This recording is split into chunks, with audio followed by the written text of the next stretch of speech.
Good day sa lahat. Bali, share ko lang tong video na to. From egg hatching to grower. At ito na po yun sila. After 2 months, nilipat na namin sa farm. Bali sa brooding pin na. Dito ay sasanayin na namin sila sa area kung saan sila magbe-breed ng itlog na.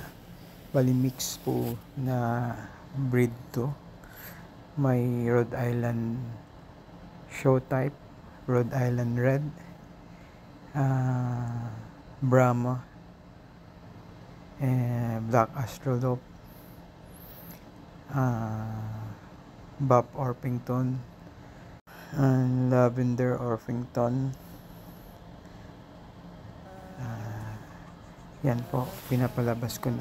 After 3 hours, pinapalabas ko na sila para ma-adapt nila yung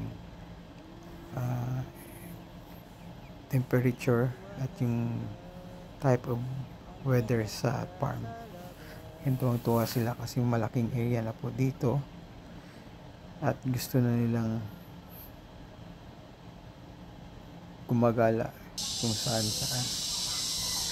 Yan po sila.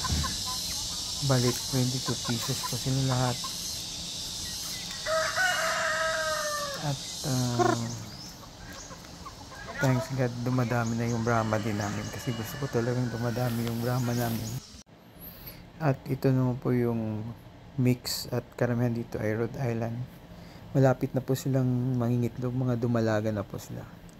Bali, itong gagawin ng breeding next